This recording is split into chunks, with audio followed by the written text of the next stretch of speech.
నమస్తే, welcome to our channel. నేను Aditya. Mumbai heroine Kadambari జైత్వానికి సంబంధించినటువంటి అంశంలో శ్రవంతి రాయ్ ఇన్వెస్టిగేషన్లో బాధ్యత గల పోలీస్ డిపార్ట్మెంట్కి సంబంధించినటువంటి ముగ్గురికి ఈ ఉచ్చు బిగుసుకునే అంశం అయితే చాలా స్పష్టంగా కనిపిస్తుంది. వారిని జైలుకు కూడా పంపిస్తారేమో అన్నట్టుగా వార్తలు అయితే వినిపిస్తున్నాయి. మరి ఈ అంశం గురించి మాట్లాడడానికి ప్రస్తుతానికి మనతో పాటు స్టూడియోలో ఉన్నారు ప్రముఖ political analyst and senior journalist CS Rao గారు. సార్ నాటి మాట విషయాలు తెలుసుకుందాం. సార్ నమస్కారం. సార్ నమస్తే.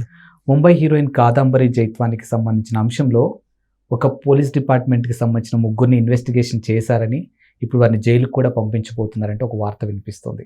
మరి ఇందులో ఎంతవరకు వాస్తవం ఉంది, ఇది ఏ విధంగా వెళ్ళబోతుంది అసలు రానున్న రోజుల్లో? ఇప్పుడు కాదంబరి జైత్వాని ఇష్యూలో సీనియర్ ఐపీఎస్ అధికారులు, వాళ్ళు మామూలు వాళ్ళు కాదు, సీనియర్ ఐపీఎస్ అధికారులు. ఒకళ్ళు కాంతిరాన్ రాణా తాత, ఆయన విజయవాడ కమిషనర్గా సిపిగా చేశారు. అలాగే విశాల్ గున్ని ఆయన, అలాగే సీతారామాంజనేయులు జగన్మోహన్ రెడ్డి హయాంలో ఇంటెలిజెన్స్ చీఫ్గా పనిచేసి అనేక రకాల ఆరోపణలు ఎదుర్కొన్నటువంటి ఆయన చంద్రబాబు నాయుడిని రాజమండ్రి సెంట్రల్ జైలుకి రిమాండ్కి పంపించడం వెనక మొత్తం బ్యాక్ ఎండ్గా ఉన్నటువంటి ఐపీఎస్ అధికారి అని చెప్పి ఆయన మీద తెలుగుదేశం పార్టీ వాళ్ళకి ఒక బలమైనటువంటి అనుమానం ఉంది ఆయన మీద.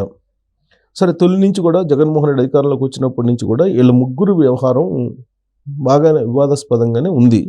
అంతకుముందు వీళ్ళ ట్రాక్ రికార్డ్ తీసుకున్నా కానీ వీళ్ళకి అక్కడక్కడ బ్లాక్ స్పాట్స్ కనిపిస్తూ ఉన్నాయి. బ్లాక్ స్పాట్స్ అంటే ఆరోపణలు కనిపిస్తూ ఉన్నాయి.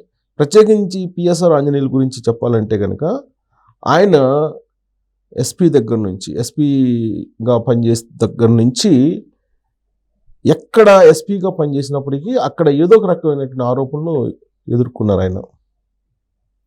ఎక్కడ దాకా ఎందుకు, నేను పేపర్లో పనిచేసినప్పుడు గుంటూరు జిల్లా ఇన్ఛార్జిగా ఉన్నప్పుడు ఈయన గుంటూరు జిల్లా ఎస్పీగా ఉన్నారు. ఆ టైంలో చంద్రబాబు నాయుడు సీఎంగా ఉన్నారు.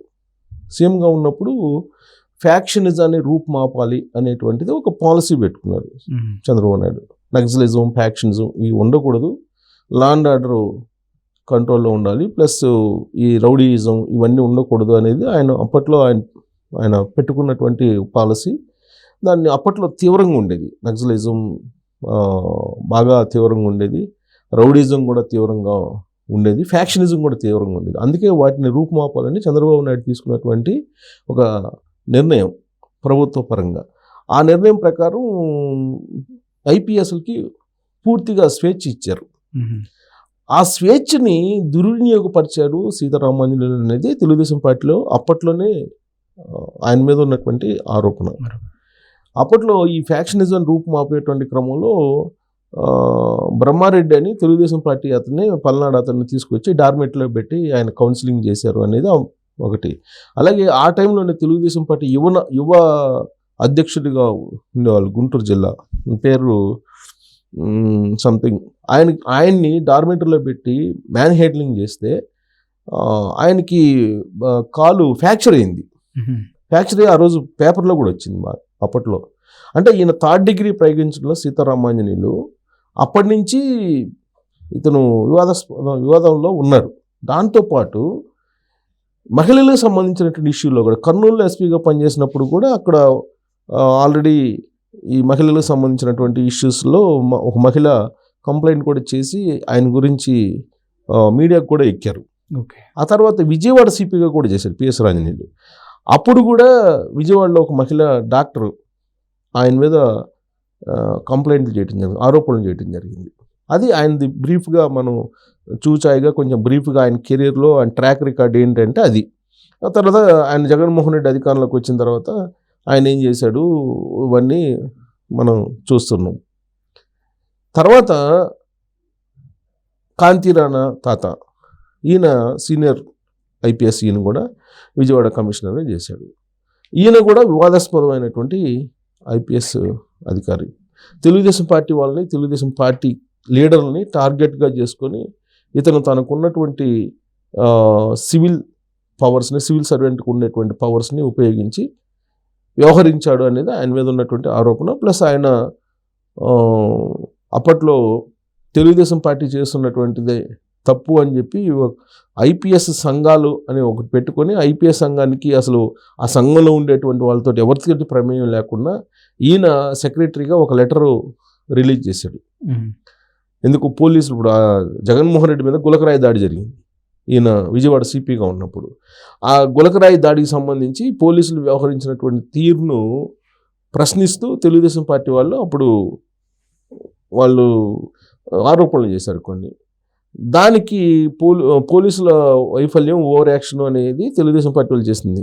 సో దాని మీద తెలుగుదేశం పార్టీ వాళ్ళు పోలీసు వ్యవస్థని అవమానిస్తున్నారని చెప్పి ఇది మేము ఖండిస్తున్నామని చెప్పేసి ఈయన పోలీసుల తరఫు నుంచి ఒక లెటర్ రాసి విడుదల చేశాడు ఐపీఎస్ సంఘం తరఫు నుంచి. ఓకే. ఆయన అప్పట్లో బాగా వివాదం అయ్యారు. ఇక విశాల్ గున్ని ఆయన ఒక సీనియర్ ఐపీఎస్ అధికారి. ఆయన మీద ఉన్నటువంటి ఒక అభిప్రాయం ఏంటంటే పబ్లిక్లో ఆయన సివిల్ సర్వెంట్ అయినప్పటి నుంచి బ్లాక్ స్పెట్స్ పెట్టుకొని ఆయన ఫోజులు ఇస్తుంటారు ఎక్కువగా. తర్వాత ఆయన ఆ ఫోజులు ఎందుకు ఇస్తారంటే వెస్ట్రన్ ఇంట్రెస్ట్లో ఆయనకి ఏదో ఉన్నాయి అనేది ఆయన మీద ఉన్నటువంటి అభిప్రాయం. సో విశాల్ గున్ని ఇక్కడ డీసీపీగా ఉన్నారు, విజయవాడలో డీసీపీగా పనిచేశారు. ఆ డీసీపీగా పనిచేసినప్పుడు ఆయన మీద అనేకమైనటువంటి ఆరోపణలు ఉన్నాయి. ఆ తర్వాత వైజాగ్కి సిపిగా ఎలక్షన్ ముందు జగన్మోహన్ రెడ్డి అపాయింట్ చేశారు. సరే, వీళ్ళ ట్రాక్ రికార్డులు చూస్తే కనుక వీళ్ళ ట్రాక్ రికార్డులో అనేకమైనటువంటి బ్లాక్ స్పాట్స్ ఉన్నాయి అనేది కూలంకషంగా తెలుస్తుంది.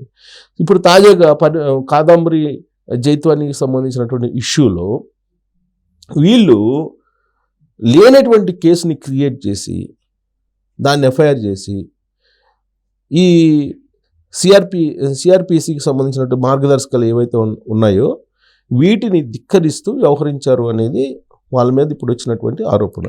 దాని మీద ఇప్పుడు ఉన్నటువంటి చంద్రబాబు నాయుడు ప్రభుత్వం విచారణకు ఆదేశించింది. విచారణాధికారిగా స్రవంతి రాయ్ అనేటువంటి ఒక పోలీస్ ఆఫీసర్ని నియమించి విచారణకు ఆదేశించింది. విచారణ చేస్తున్నారు ఆవిడ. విచారణ చేస్తున్నటువంటి క్రమంలో కాదంబరి జత్వాని ముంబై నుంచి వచ్చి కంప్లైంట్ ఆన్ పేపర్ ఇవ్వడానికి సిద్ధమయ్యారు. ఫస్ట్ ఆవిడ వారం రోజుల క్రితం రాగానే ప్రాథమికంగా ఏం జరిగింది ఏంటి అనేది ఓరల్గా తెలుసుకొని పోలీసులు ఒక కేసుని మళ్ళా రీస్ట్రక్చర్ చేశారు. సీన్ రీకన్స్ట్రక్షన్ చేసేటువంటి ప్రయత్నం చేశారు. అఫీషియల్గా ఇప్పుడు ఒక కంప్లైంట్ తీసుకున్నారు. అఫీషియల్గా కంప్లైంట్ ఇచ్చారు కాదంబరి జత్వాని.